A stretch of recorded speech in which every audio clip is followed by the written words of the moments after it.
L'avantage avec cette émission, c'est que tous les soirs, du lundi au vendredi, dès 18h40, on apprend des choses. D'abord, des personnes expérimentées qui nous font la gentillesse de répondre à l'invitation de la télé d'ici, mais surtout au travers des thématiques qu'on aborde. Jusque-là, je connaissais un vocable, c'était la dyslexie. Mais j'ignorais totalement l'existence de la dysorthographie, dyscalculie, dysgraphie. Et je reste persuadé que beaucoup, d'ailleurs, de ceux qui nous regardent ignoraient également l'existence de ces mots. On va en parler ce soir, des troubles de l'apprentissage avec trois invités. Maïla Bdeiri, elle est psychomotricienne. Abraham Agoua, éducateur spécialisé. Et Yvette Diekanga, qui nous revisite à nouveau. Elle est éducatrice spécialisée. Donc, avec ces trois invités, on va parler justement de ces troubles-là. Est-ce que ce sont des fatalités ou est-ce que, écoutez, c'est dans l'ordre des choses, on verra bien. On va aussi parler de technologie, Techiri. Ce sera avec l'INSEE qui s'intéresse à une création, une plateforme que je peine beaucoup à prononcer. Je ne sais pas si on doit dire Shgartoun ou enfin bref, c'est aussi l'utilité de l'INSEE de nous faire découvrir des choses qu'on ignorait. Pour le volet artistique sur la scène de la télé d'ici, on sera rejoint par un flûtiste, vous l'avez bien entendu. La télé d'ici, l'essentiel de ce que vous êtes toujours en droit de savoir ici. Bonsoir, bienvenue.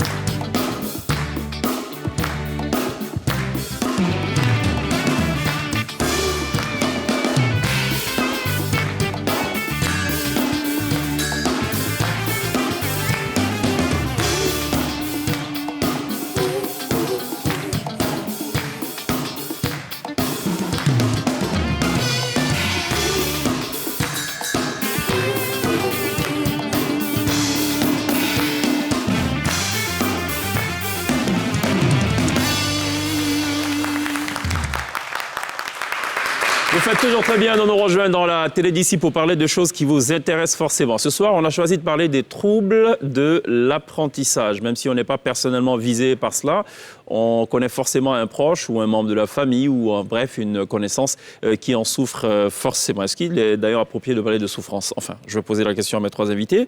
Maïla Bdeiri, bienvenue. Bienvenue. Merci. Vous êtes psychomotricienne. Oui, c'est ça. Je pense que je comprends le sens. Psycho, oui, motrice, il y a moteur, donc mobilité et tout. Mais vous nous en donnez une définition peut-être plus approfondie? Oui, la psychomotricité, c'est une thérapie, rééducation, donc la connexion entre le corps et l'esprit, bien sûr, qui sont indissociables. D'accord. Donc, à travers cela, on rééduque donc, des troubles d'apprentissage et aussi d'autres syndromes, la déficience intellectuelle. Et aussi, donc, c'est de la petite enfance jusqu'à la fin de vie, les différents domaines en fait de la vie qui sont touchés. Si on parle de trouble, ça veut dire que la communication entre la tête et les membres ne se fait pas comme il se doit. Voilà, c'est entre ça le cerveau et les membres, mais aussi l'esprit, parce que voilà, les émotions qui sont aussi indissociables à travers le fonctionnement de notre corps et comment on interagit. Comment vous arrivez à travailler sur l'esprit des gens? Alors, il y a un peu de métaphysique? Sûrement, mais déjà en communiquant avec la personne, on découvre certaines croyances qui affectent son comportement. C'est vrai? Oui. Donc moi, associée à la psychomotricité, je suis aussi coach de vie. D'accord. Donc j'associe un peu les deux dans ma pratique à moi. Oui. D'accord. C'est intéressant ça. Oui. Il y a des croyances qui ont des incidences sur la motricité. Sur notre fonctionnement en général, sur l'image de notre corps, effectivement. D'accord. Oui. Bienvenue. Merci. À vos côtés, Abraham Agoua, qui est éducateur spécialisé. Merci de répondre à notre invitation. Vous en rencontrez des cas fréquents ou pas de troubles de l'apprentissage? Tous les jours. C'est inquiétant quand même ce que vous me dites. Est-ce que moi, à vue d'œil, vous pouvez savoir si je souffre d'un trouble particulier ou pas? Non. Non? À vue d'œil, non. À vue d'œil? Non. D'accord. C'est pas possible. D'accord. Il faut me côtoyer, il faut savoir que... Oui. OK. Et vous en rencontrez tous les jours? Il faut vous mettre en situation où, lors des activités, et on découvre que l'enfant a des difficultés d'apprentissage. D'accord. Mais des visous, ce n'est pas possible. Est-ce qu'il y a moyen de corriger ce trouble-là? Corriger, je dirais non. Ah bon? C'est à vie, quoi, quand là? Réduire, oui. Mais corriger... D'accord. Bon, vous allez nous dire tout au long de cette émission comment vous arrivez à corriger, enfin, à réduire. Voilà, peut-être pas corriger. Vous êtes de cet avis ou pas, Yvette Diekanga? qu'on ne peut pas corriger? Non, on peut atténuer le dysfonctionnement, mais on ne peut pas corriger parce que c'est un trouble. Donc, malheureusement, il reste à vie. Il reste à vie. Donc la dyslexie, c'est par exemple... alors j'ai une définition là que la gentille l'INSEE nous a partagée juste avant l'émission. Ça dit trouble spécifique de l'apprentissage de la lecture lié à une difficulté particulière à identifier les lettres, les syllabes ou les mots. Donc ça, on ne peut pas corriger du tout. On peut juste atténuer. On peut atténuer, je veux dire, si on prend peut-être 10 syllabes sur lesquelles l'enfant bute, peut-être qu'on pourra l'aider à pouvoir simuler peut-être 2 ou 3, mais pas totalement comme quelqu'un qui n'a pas de problème en fait. D'accord, ok, très bien. Merci d'être là. Ça va Pierre? Très bien, merci. L'INSEE, ça va? Ça va, merci. D'accord. Vous avez une question pour nos invités, j'imagine? Oui. Alors, j'aimerais savoir, est-ce qu'il existe des classes spécialisées dans le cursus scolaire pour les enfants qui souffrent de ont troubles? des troubles de l'apprentissage? Alors, pour répondre à cette question, une fois que le diagnostic a été fait, certaines écoles ici, en Côte d'Ivoire, donc ils mettent des programmes, des aménagements en fait, pour aider ces personnes. Donc, en fonction du trouble, par exemple, dans le cas d'une dyslexie, on va réduire le texte que l'enfant va lire, on va essayer de cibler les mots essentiels. Au niveau, par exemple, de la dyspraxie, aussi... on va essayer de faire des aménagements, la géométrie, la manipulation d'objets va être réduite. Mais malheureusement, ce n'est pas dans toutes les écoles que c'est fait. Quels sont les troubles de l'apprentissage? Quels sont tous les troubles de l'apprentissage? Donc il y a la dyslexie, vous venez d'en parler, Oui. Dysprasie. La dyslexie, la dysphasie, La dysorthographie, la dysgraphie, la dyscalculie? Oui, et la dyspraxie. D'accord. Pas de discographie pour le coup. Quoi? Malheureusement. Oui. Alors, on va peut-être les définir plus précisément. La dyscalculie, qu'est-ce que c'est? Oui.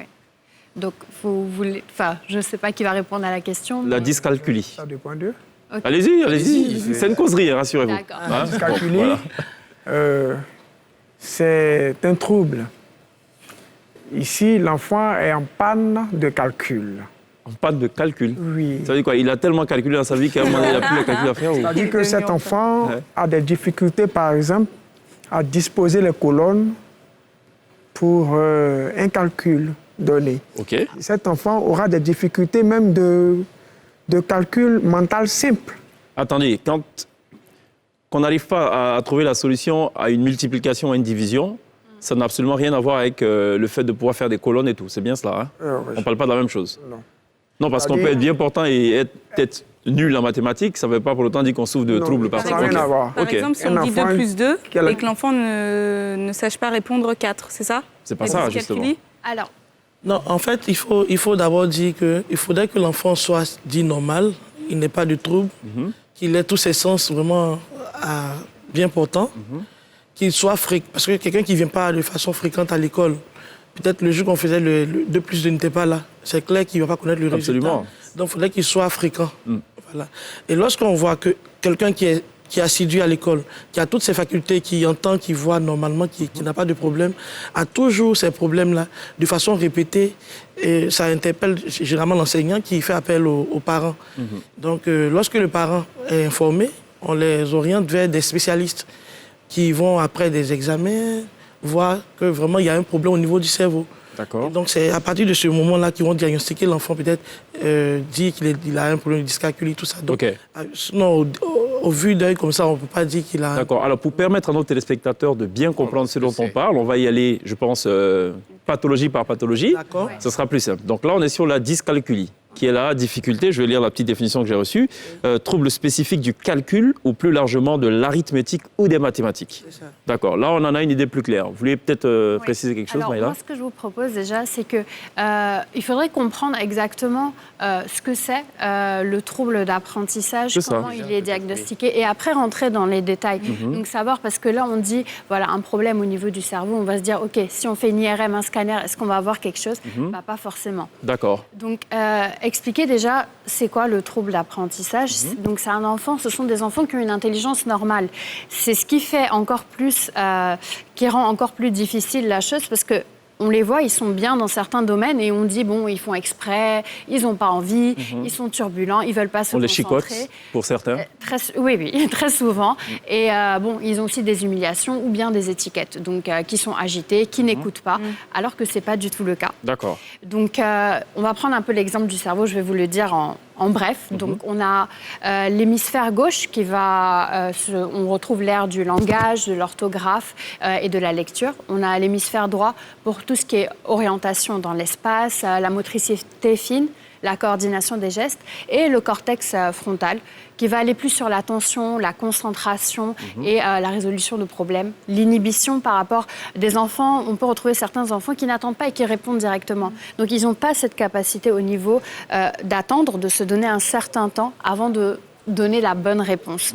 Donc qu'est-ce qui se passe chez ces enfants-là? C'est qu'il y a comme une dysfonction dans une des aires du cerveau qui fait que devant cet apprentissage, devant la lecture ou l'orthographe, la compétence qui est visée, ils n'y arrivent pas. Donc c'est un petit peu ce qui se passe.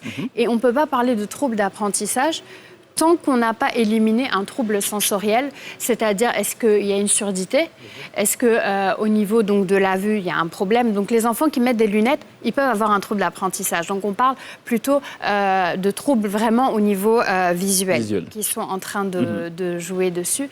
Donc c'est en éliminant toutes ces causes et aussi la déficience intellectuelle, parce que ce sont, je le redis, des enfants à intelligence normale. Et aussi, par exemple, une souffrance à la naissance. Quand on a une souffrance à la naissance, si on a cette difficulté au niveau des apprentissages, ce n'est pas purement un trouble d'apprentissage. Ça peut avoir les mêmes caractéristiques, donc on parle, c'est acquis. C'est pas inné, en fait. C'est ça la différence. Acquis, ça veut dire quoi? Qu'on peut l'hériter de quelqu'un? Non. Quand je parle d'acquis, c'est-à-dire si à la naissance, on a une souffrance néonatale, où on a eu, par exemple, au niveau psychologique, au niveau de la dynamique familiale, il y a des violences, ou bien au niveau psychologique, l'enfant n'est pas très stable. Si on voit une agitation, c'est pas, par exemple, un trouble au niveau de l'hyperactivité. C'est plutôt psychologique. Donc, c'est acquis. Il n'est pas, en fait, avec cette dysfonction au niveau du cerveau. C'est ça la différence. D'accord. Sommes-nous bons sur cette présentation plutôt globale? On peut y aller step by step, now? Dyscalculie. Alors, on a déjà défini ce que c'est. Vous avez parlé de colonnes, de tableaux. Et pas que ça. Pas que, bon. C'est-à-dire, l'enfant aussi ici a des difficultés. C'est-à-dire, il confond les nombres 12 et 21. OK. Par exemple, 66 et 99. D'accord. Cet enfant a des difficultés de ce genre. Et par exemple, quand on lui pose un problème arithmétique, il a des difficultés pour donner une réponse exacte. Alors qu'à l'origine, il n'a pas de problème en tant que tel, comme Maïla vient de le dire. D'accord.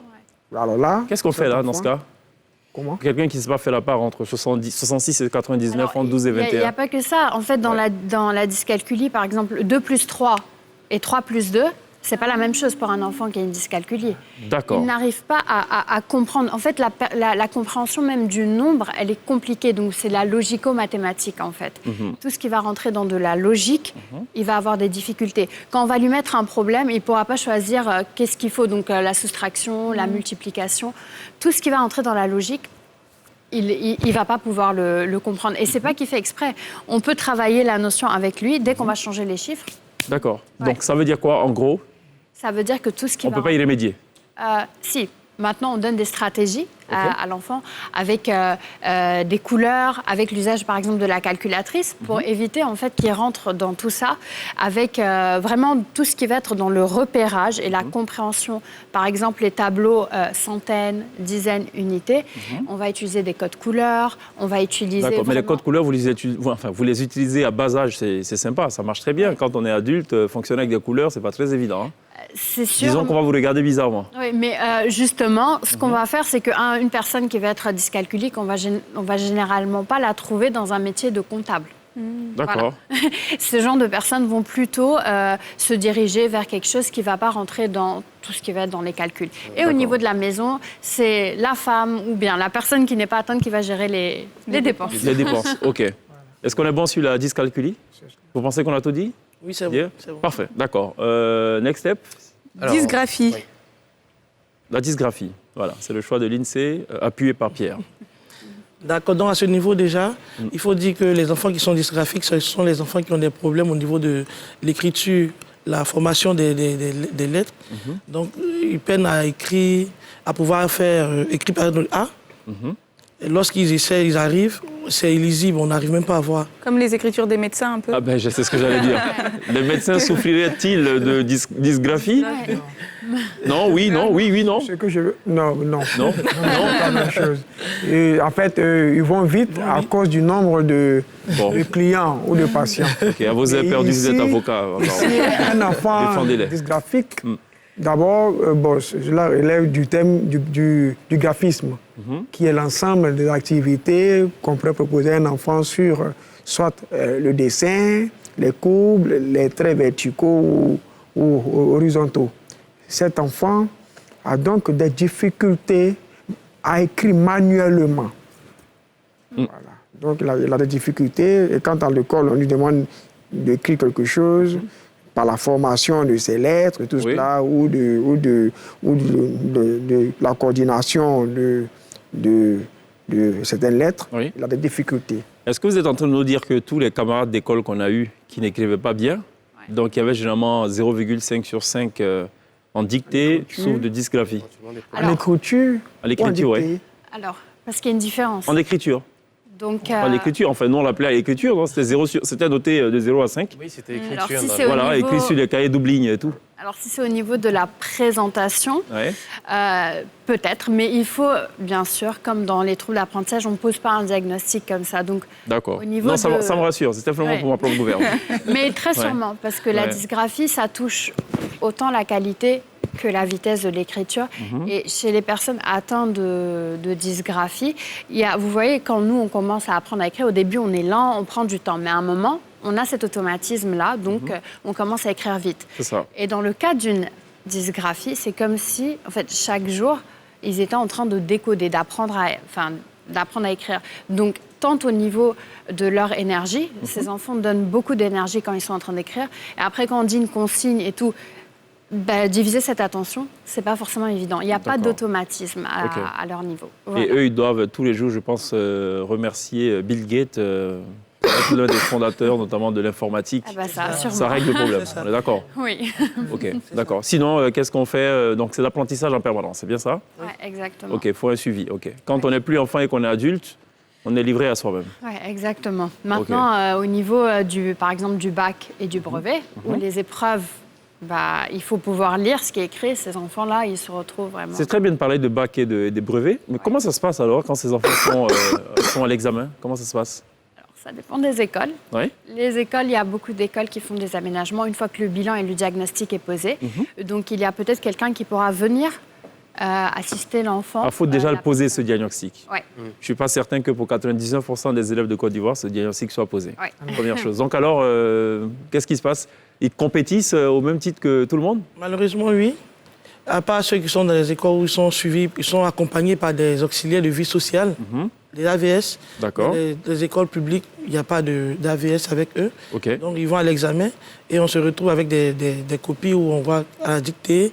Bon, il y a des fois où même l'enfant a trouvé, mais comme on n'arrive pas à lire son écriture, Absolument. voilà, donc c'est biaisé. Souvent en classe, le maître, il est habitué, ou bien comme il échange avec l'enfant oralement, il sait que l'enfant connaît, donc il donne la note, mais à l'examen, puisque l'enfant n'est pas là lorsqu'on Absolument. corrige la feuille, Tout à il y a fait. beaucoup qui en paient le Mais prix. est-ce que les enseignants signalent régulièrement lorsqu'il y a des troubles de l'apprentissage? Ou est-ce que les enseignants peut-être ne savent pas trop non plus et se disent bon, peut-être qu'il n'est pas forcément fait pour cette matière-là? Mais généralement, quand l'enseignant il constate que l'enfant n'est pas bon en une matière, il interpelle toujours le parent. Mais il y a des parents qui sont aussi dans le déni, qui n'acceptent pas le problème. Donc, lorsque le parent accepte que l'enseignant lui dise, il l'oriente vers des spécialistes. Après des examens, quand on confirme que l'enfant a peut-être qu'il a un 10, et on essaie de trouver une solution. D'accord. Mais quand le parent n'accepte pas encore, c'est un peu difficile.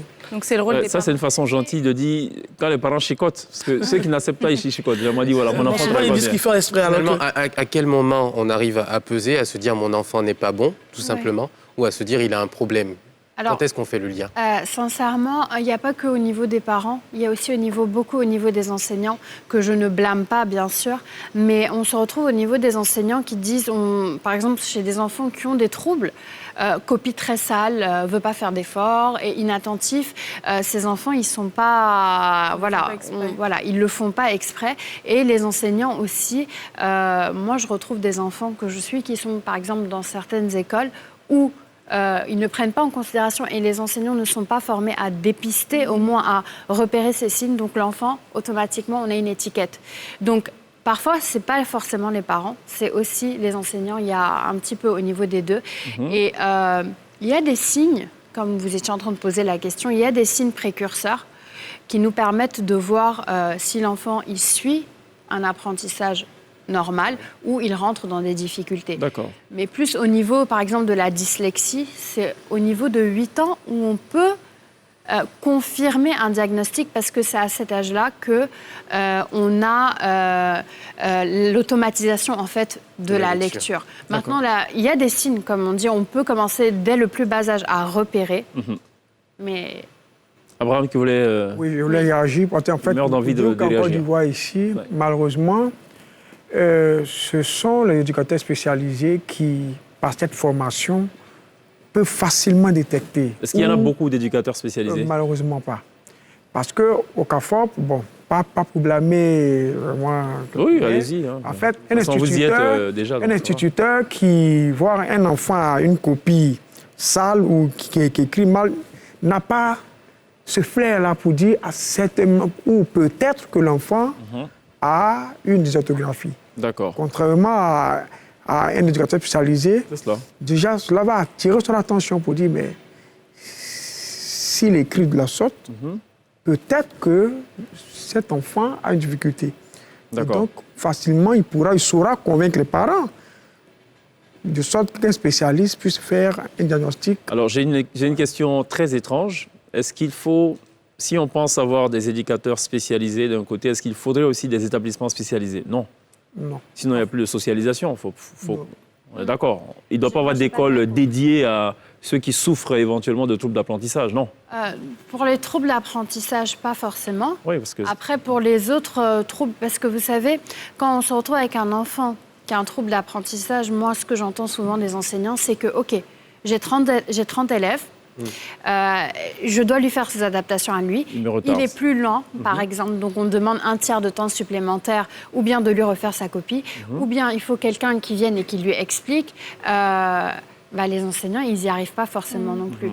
Donc, après, avoir un système ou une école inclusive, mais avoir un système où l'enfant peut se retirer parfois pour réviser un petit peu ou avoir vraiment une structure spécialisée qui va l'aider avec des séances. Donc voilà, c'est des aménagements. Mais toujours au sein de l'établissement public et toujours au sein de la même structure. Exactement. Moi, j'aimerais compléter pour dire que autant dans les écoles, nous voyons des éducateurs, des enseignants, il serait bien qu'on ait des éducateurs spécialisés dans toutes les écoles publiques, parce que tout le monde n'a pas la chance d'aller dans des écoles spécialisées ou inclusives qui sont quand même chères. Donc, si on peut retrouver des éducateurs spécialisés dans les écoles publiques, ce serait bien. Et comme la dame l'avait demandé au début, est-ce qu'il y avait des écoles, des salles spécialisées dans les écoles publiques?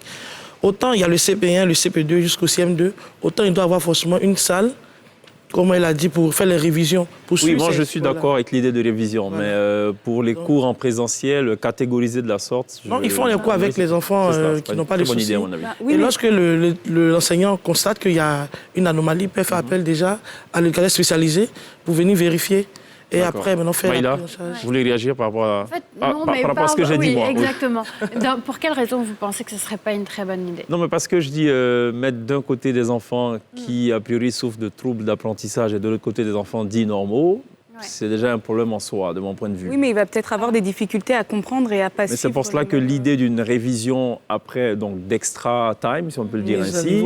Je trouve que c'est de mise à niveau, c'est une bonne idée. Parce qu'à la base, il faut socialiser aussi. C'est ça l'école. Alors, ce qui se passe, en fait, c'est que ces enfants-là, quand ils se retrouvent en classe, on a l'impression, déjà, c'est un bon côté de pouvoir faire accepter la différence aux autres enfants. Mais vous voyez, un enfant qui a une dyspraxie, qui va être un petit peu maladroit, qui va faire tomber ses affaires, ou un enfant qui est hyperactif, les autres enfants ou bien l'éducateur en classe, ça se fait sentir la différence. Parce que, voilà, il fait tout tomber, ses amis peuvent se moquer de lui parce qu'ils ne comprennent pas. Donc, il se retrouve et il voit ce décalage et il ne le comprend pas parce qu'il a une intelligence tout à fait normale. Donc, il y a certaines choses qu'il arrive à faire. Donc pour vous, il faut des établissements spécialisés. Dépendamment de la sévérité du trouble, ça serait très bien. Ah bon? Ouais. Vous me faites penser à X-Men. Vous savez, quand on a catégorisé, il y avait des enfants hyper intelligents et puis des enfants normaux. Et ceux-là, Ça a fini par poser problème aussi. Non, mais ceux-là, ils sont hyper intelligents aussi. Alors, vous pouvez... vous savez que les enfants qui ont un QI qui est supérieur à la norme, les enfants à haut potentiel, eux aussi, ils souffrent beaucoup. Alors, vrai. ils ont une rééducation, eux aussi. Ils trouvent que les autres sont trop lents. Oui, et ils s'ennuient en classe. Et au niveau, par exemple, le côté émotionnel peut être difficile chez eux. Donc, on peut s'imaginer que le fait juste d'être intelligent, c'est tout. Mais il y a plusieurs types d'intelligence. Donc, ces enfants-là qui ont des troubles d'apprentissage, même s'ils sont différents, moi, je leur dis, voilà, ils ont un certain super pouvoir à eux. D'accord, très bien. Marquons Oui. une pause. On va à la pub. Il y a aussi le pouvoir de la pub en télé. Oui. On revient dans quelques instants.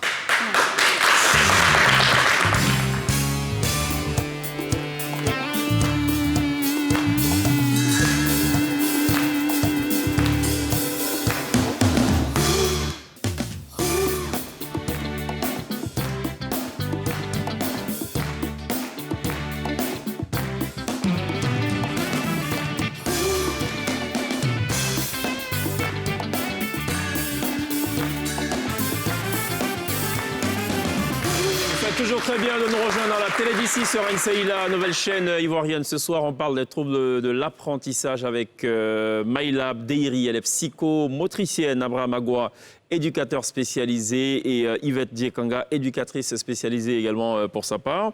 Donc on parle des troubles de l'apprentissage. On a déjà parlé de la dysgraphie, de la dyscalculie. Avant de poursuivre avec les deux autres troubles qu'on a répertoriés et que vous allez peut-être éventuellement compléter, est-ce qu'il y a des statistiques disponibles, des chiffres sur le nombre d'enfants qui en souffriraient éventuellement? Peut-être dans le monde déjà, mais en Côte d'Ivoire singulièrement. Alors, en Côte d'Ivoire, non. Il n'y a Non. pas d'évaluation ou de dépistage. Pourquoi ça sonne un peu normal quand elle dit non? On l'entend Bon. souvent. Hein. Bon, ok. Finalement. Ok. Mais sinon, généralement, on peut dire que un enfant à 2 enfants dans une classe est atteint de troubles d'apprentissage.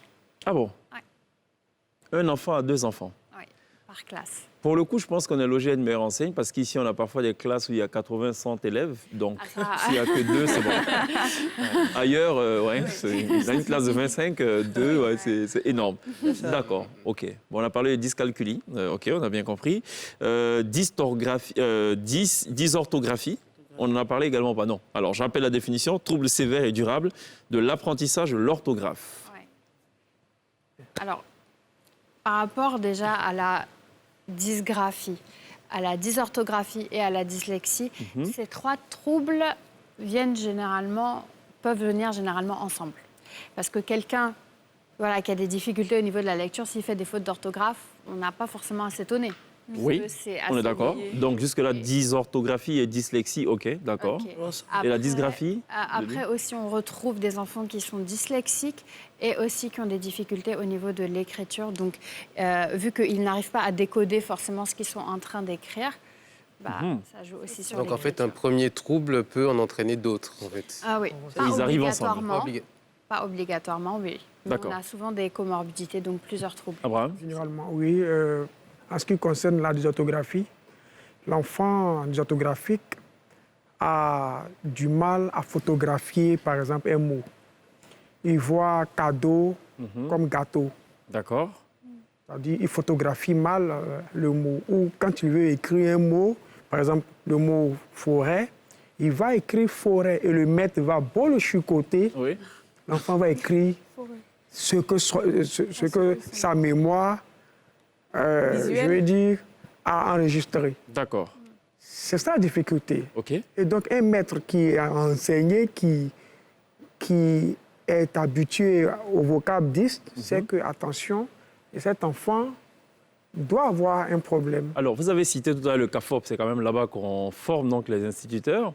Et vous avez aussi dit, malheureusement, vous n'êtes pas certain que les instituteurs de ce pays sont connaisseurs de tous ces problèmes-là. Oui, parce que C'est inquiétant, non? ils sont formés pour enseigner, c'est tout. enseigner, mais c'est l'INFES, Oui. International de formation sociale, qui forme les éducateurs spécialisés. D'accord. Ceux-là prennent en charge les enfants qui ont des difficultés, c'est-à-dire des inadaptés sociaux. Alors donc, ils sont plus familiarisés à ce genre de situation. Voilà. Donc, Yvette Kanga, qu'est-ce qu'on devrait faire? Peut-être reverser peut-être des gens formés à l'INFES au niveau du CAFOB, ou qu'est-ce qu'il faut faire? Oui, à partir Non, parce du qu'on va moment où- continuer à chicoter beaucoup d'enfants À dans ce partir du pays. moment où on essaie de faire l'école inclusive, il faudra affecter déjà les éducateurs spécialisés qu'on a déjà dans toutes les écoles où il y a les enseignants ordinaires qui travaillent ensemble. C'est vrai qu'ils ne vont pas aller pour faire le travail des enseignants, mais déjà le fait de travailler ensemble, faire des réunions, à chaque fois qu'ils vont face à ce genre de situation, ils pourront faire appel aux spécialistes. D'accord. Et puis ou bien aussi inclure la formation spécialisée dans la formation des enseignants ordinaires. D'accord. Comme ça, s'ils sont peut-être à l'intérieur et qu'il n'y a pas de cadre spécialisé, ils puissent quand même faire le...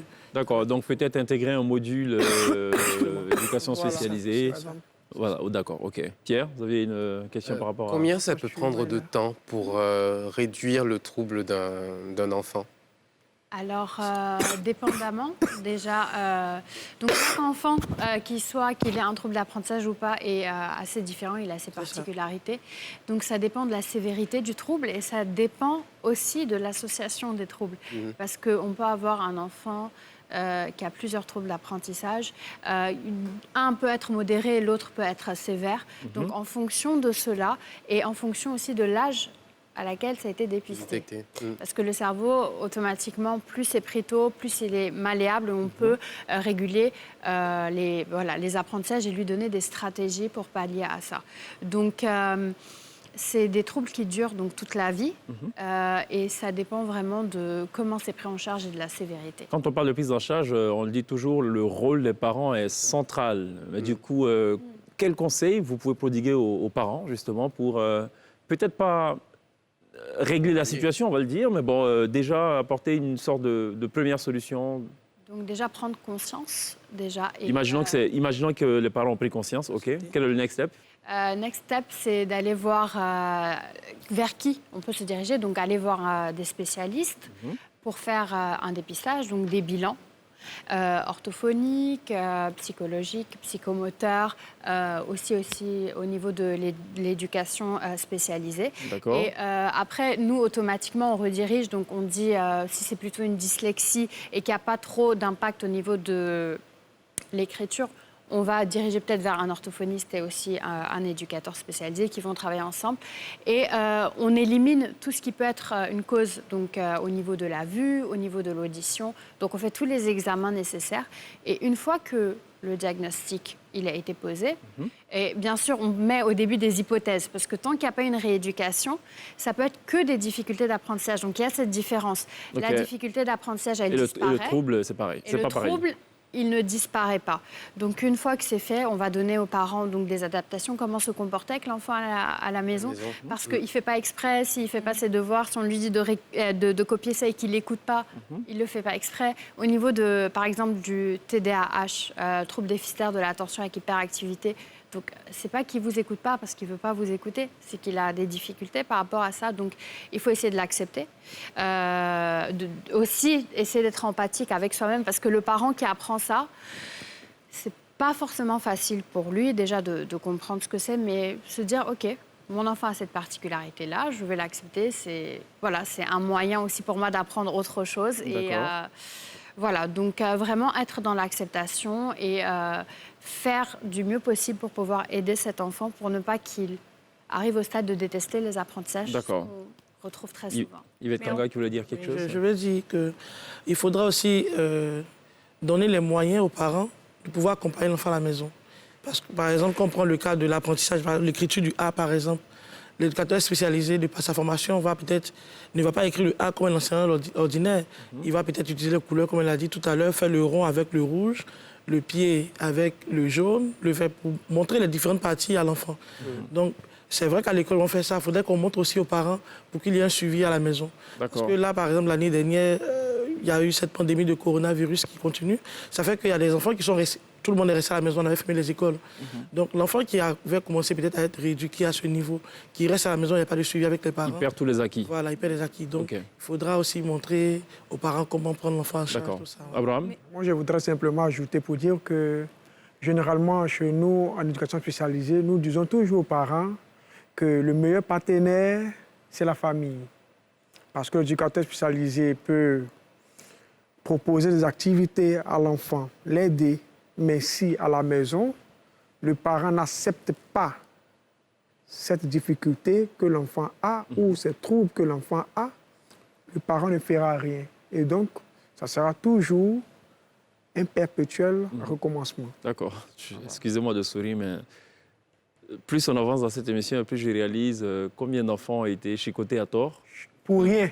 Oui, en vérité, D'autres c'est même ça. ont dû fuir l'école Oui, bien sûr. par ignorance. Parce que l'enfant commence à se mésestimer, se dit, mais je n'arrive pas. Et chaque fois, le maître me chicote. Et il se dit, bon, est-ce qu'il n'est pas mieux On aurait dû inviter... Ils sont retrouvés dans la rue, même ça. C'est cela. On aurait dû inviter l'instituteur la dernière fois qui défendait l'usage de la chicotte à l'école. Est-ce qu'il y a aussi peut-être une perte d'estime de soi, l'aspect psychologique des enfants? Énorme. Les moqueries aussi par rapport aux autres élèves. Oui. Et, est-ce que l'élève doit après être suivi aussi psychologiquement? Alors, ce qui se passe dans ce genre de cas, on revient à dire que c'est des enfants qui ont une intelligence normale. Donc, ils arrivent à faire plein de choses. Donc, ils comprennent qu'il y a quelque chose qui ne va pas, mais ils ne savent pas c'est quoi. Donc, autant nous, on peut être démunis, mais vous vous imaginez l'enfant qui se retrouve dans cette situation. Donc, une fois qu'on a mis un mot sur en fait ce qu'il est en train de vivre et qu'il y a une compréhension, lui il arrive aussi à l'accepter.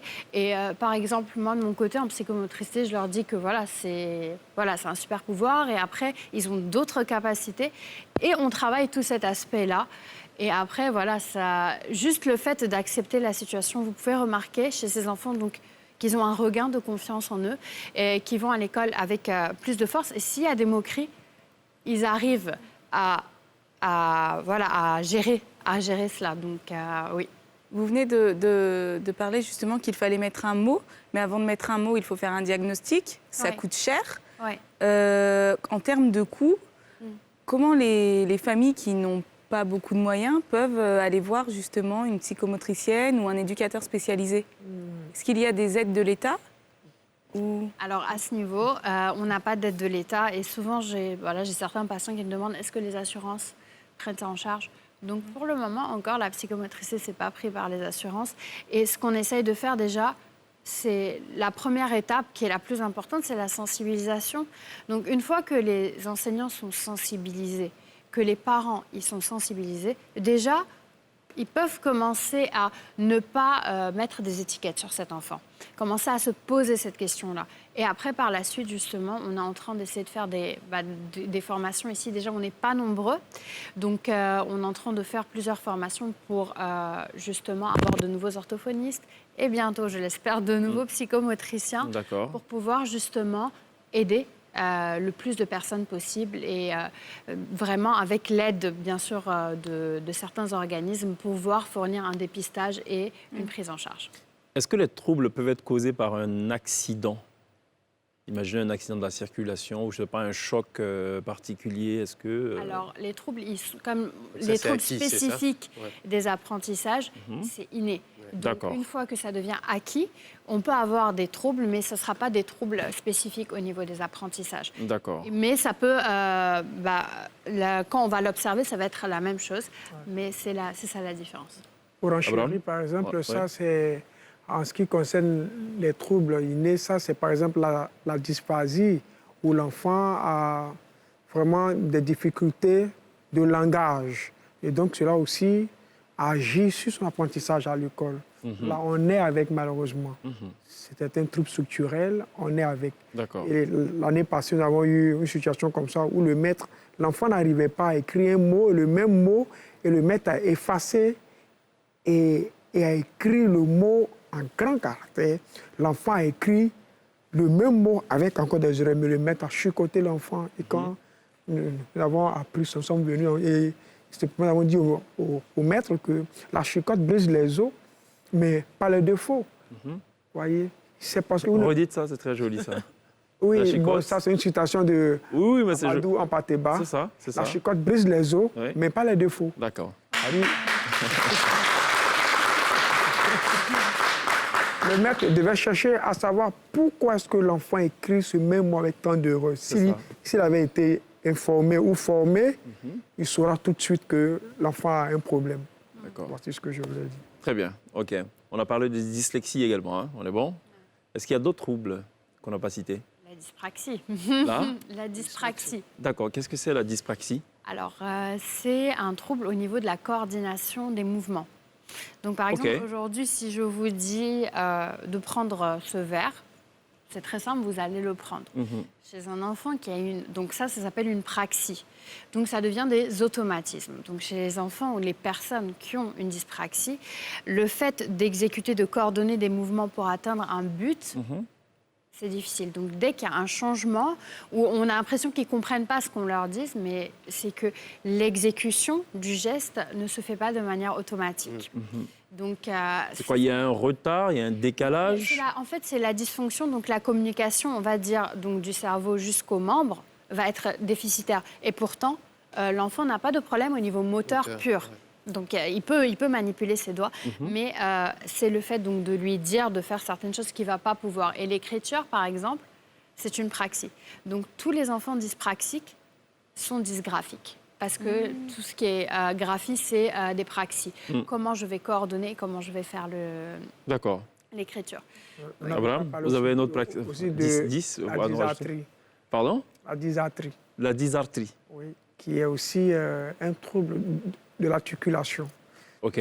Un enfant qui n'arrive pas, par exemple, à articuler aura forcément aussi des troubles de l'apprentissage. Ça a un lien avec le bégaiement ou... Non, ça n'a rien à voir. Ça, c'est l'articulation, par exemple, d'un mot. Ok. D'accord. On a oublié un autre 10. Dougou, et l'enfant aura du mal à prononcer le nom de cette ville. Ok. Si, il a la dysarthrie. Ils vont vous en vouloir, les gens, de faire qu'essayer de Dougou, mais bon, c'est pas grave. Bon, s'ils nous saluent, c'était juste une illustration de Abraham. Hein. Oui. Et puis, Ok. il y a aussi la dysgnosie, vous avez oublié. Oui. La dys comment? La dysgnosie. C'est quoi la dysgnosie? Là, l'enfant a des difficultés au niveau des lettres, la reconnaissance des lettres. Voilà, il confond par exemple le M à un N, et ainsi de suite, le B à un P. D'accord. Et cet enfant aussi aura vraiment des difficultés. D'accord. On n'a pas parlé Il y en a de... combien finalement Il y a Le 10? il y a le TDAH. C'est concentration. Ça, c'est Notre- l'attention Attention. avec ou sans hyperactivité. Ce qu'on rencontre, qu'on entend très souvent, mon enfant, il est hyperactif, Oui, il est c'est ça. agité. Oui. C'est pas tout le temps, ça. Est-ce que D'accord. maintenant, c'est peut-être devenu un terme un petit peu galvaudé où Oui, on oui. dit il est hyperactif Oui, et alors que finalement- l'hyperactivité, c'est pas forcément ce qu'on pense. D'accord. Et moi, j'ai souvent des parents qui me disent oui, il est hyperactif. Et dès qu'il vient en séance, il est calme. cet D'accord. enfant. Donc ça, par exemple, l'hyperactivité, c'est pas sélectif, c'est partout. On est hyperactif en Voilà, on permanence. est hyperactif pas dans D'accord. cet C'est un endroit. problème? L'hyperactivité. Oui. Oui. Donc, vous suivez, par exemple, il se passe quelque chose, Ouais. vous n'avez pas cette inhibition. Donc, soit vous pleurez, vous êtes hypersensible. Mhm. Généralement, les enfants qui sont TDAH sont hypersensibles. En classe, ils bougent de partout. Mhm. Ils n'arrivent pas à faire attention. Il y a une réponse qui leur vient, ils vont la dire. Ils n'arrivent pas à attendre. Mhm. Et c'est des enfants, on peut imaginer qu'ils ne se fatiguent pas, qu'ils ont beaucoup d'énergie. Bah, C'est ça. c'est Ils se des enfants- fatiguent. c'est des enfants qui se D'accord. Et quand ils sont fatigués, qu'est-ce qui se passe? Bah, ils sont fatigués comme tous les autres enfants. Hypoactivité. Mais ils n'arrivent pas à inhiber. Mais quelqu'un disait que c'est très bien quand un enfant est hyperactif, comme ça, quand il y a un problème, on sait tout de suite qu'il y a un problème. Mais un enfant qui ne parle pas, qui n'est pas actif, quand il a un souci de santé, on ne peut pas faire la différence. D'accord. Non, mais On marque une pause, on hyperactif. sera de retour tout à l'heure. On sera à vous aussi, Abraham, qui tient absolument à compléter cette information. Il y a la pub, on revient juste derrière.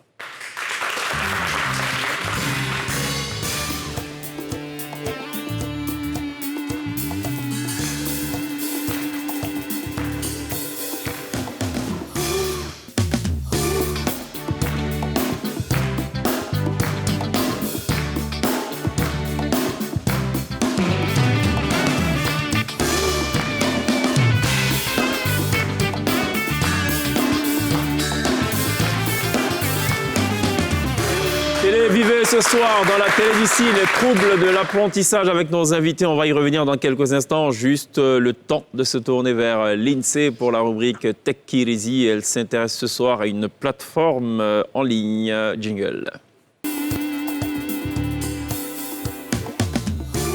C'est quoi la bonne prononciation? Je ne sais pas moi-même. Je pense que c'est Scartoon. Ok. Scartoon. Scartoon, ok. Voilà, ce soir, je vous parle de Scartoon. C'est une plateforme qui a été créée par une Tunisienne du nom de Hidayat Ayadi.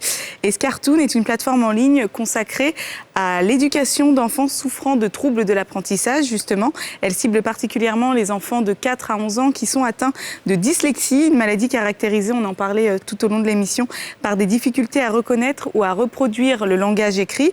Alors, comment ça marche? La plateforme utilise principalement des dessins animés pour faciliter l'apprentissage. Et Scartoon, même moi j'ai du mal à le dire, cible à la fois donc deux clientèles, les médecins et les parents. Elle permet aux médecins de digitaliser leur travail tout en offrant aux parents de suivre les progrès réalisés par leurs enfants. D'accord, très bien. Dans quel pays vous avez dit?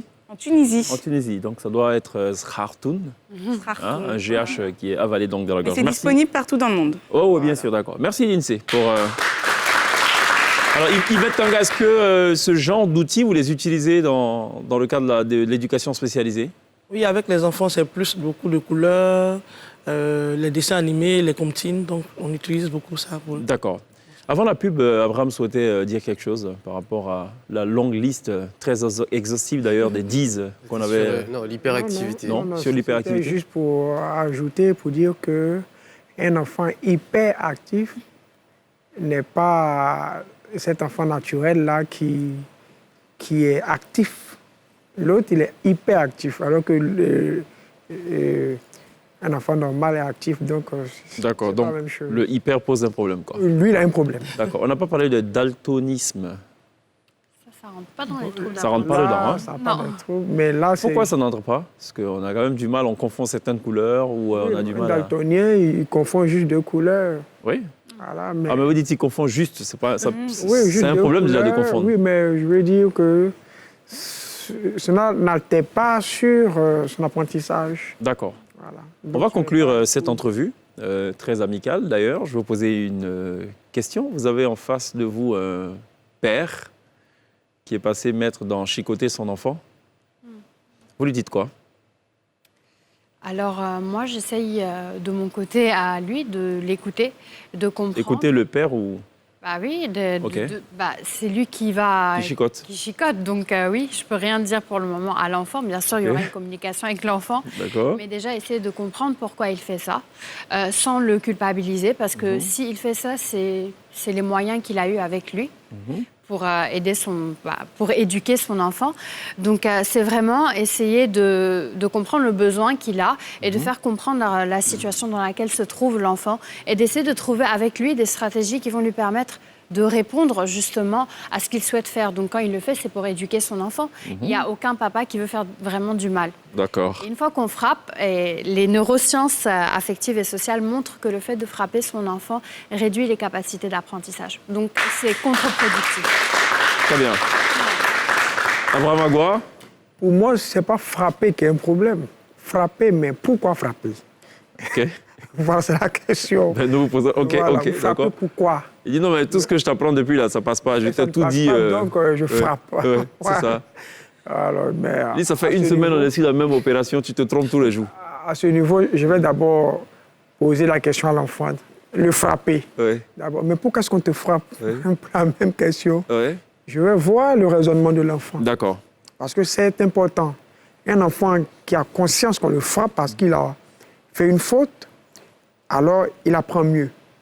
Mais s'il ne trouve pas de réponse pour son âge, bien évidemment, à convaincre, donc je me tourne maintenant vers le frappeur. Oui, mais peut-être que l'enfant pense qu'il a fait une faute, mais juste il n'arrive pas à travailler. On peut, voilà, il va peut-être dire j'arrive pas à apprendre cette leçon-là, et c'est ça mon erreur, mais je n'arrive même pas quand même à l'apprendre. Mais dans tous les cas, l'action est posée. Oui, mais... Le mettre à frapper. Pourquoi quand tu as frappé, la femme donnera une explication. Comme je n'arrive pas à trouver la réponse, maintes fois, alors le maître m'a frappé. Alors au maître, mais Pourquoi est-ce que vous l'avez frappé? Mais il est nul, il ne vaut rien. Est-ce que vous cherchez à savoir les difficultés? Pourquoi? C'est alors que je saurais que ce maître n'a pas l'information que cet enfant souffre certainement d'une pathologie. D'accord. C'est vrai que peut-être l'approche de l'éducateur spécialisé et du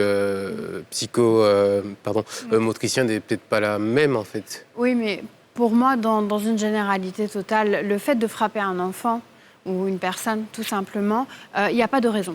Il n'y a pas de raison valable parce que à tous les niveaux, même s'il fait bien cet enfant-là, au niveau de son cerveau, il a été démontré que les zones, tout ce qui va rentrer dans l'apprentissage et la mémoire vont se fermer. Donc, c'est complètement contre-productif. Et il n'y a pas de raison, c'est vraiment essayer de voir la personne qui frappe et de lui donner d'autres outils pour communiquer avec l'enfant, pour interagir et rectifier. D'accord. J'aimerais bien entendre la réponse d'Yvette Kanga. D'accord. Moi, je pense que les parents, peut-être, qui frappent les enfants pendant les études, ils ne savent pas que l'enfant a un problème. Pour eux, l'enfant, ses grands frères ou ses petits frères arrivent à faire l'exercice et ils n'arrivent pas à comprendre pourquoi cet enfant-là n'arrive pas à faire l'exercice. Donc déjà, c'est d'échanger avec les parents, leur faire comprendre que l'enfant a un problème. C'est vrai que les plus grands excellent dans les domaines peut-être mathématiques, en écriture, tout ça, mais celui-là, il a un problème. Donc faire comprendre aux parents que la chicotte n'est pas forcément la solution. Souvent, les parents même frappent l'enfant parce qu'ils s'imaginent ce qu'ils vont dire dehors, que tu ne connais pas, ou bien lorsqu'on compare leur enfant à l'enfant du voisin, ce qui fait qu'ils frappent leur enfant. Donc, déjà, faire comprendre aux parents que l'enfant, c'est vrai qu'il est peut-être dysorthographe, mais ce n'est pas une fatalité. Il peut exceller dans d'autres choses, tout ça. D'accord, très bien. Juste pour terminer, on se concentre souvent sur le savoir-faire des personnes, mais il y a quelque chose qui devrait être en priorité et qui ne nous quitte pas toute la vie, c'est le savoir-être. Donc, valoriser l'enfant pour ce qu'il est et pas seulement pour ce qu'il peut faire. Donc ça, je trouve que c'est quand même très important. Maïla, merci d'être passée par la télé d'ici. Merci. Merci à Abraham. Merci à Yvette. Je vous en prie. Merci à Pierre et à l'INSEE. On marque une pause. Ce sera la toute dernière pause juste derrière. On sera rejoint par Alain Joël Conin. C'est un flûtiste.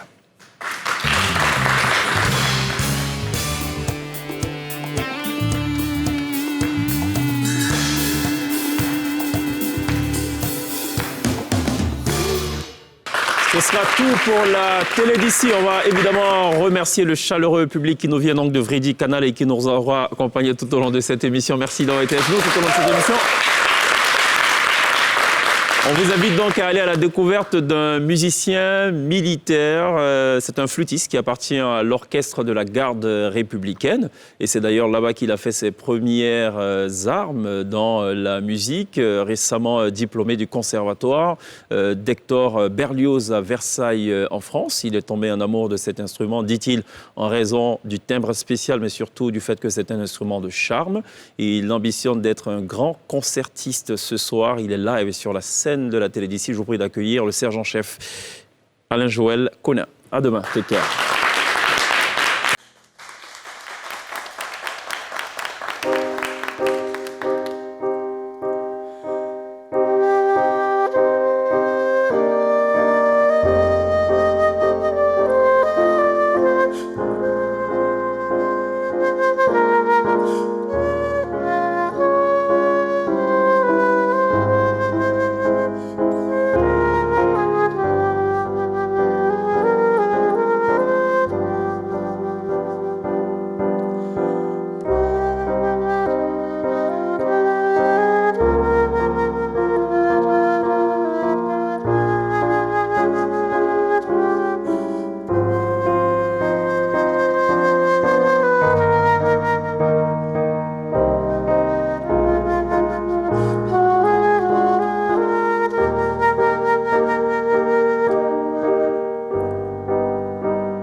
Alain Joël Konin, merci de l'applaudir. Good job. Accompagné de José Roland Kofi au piano.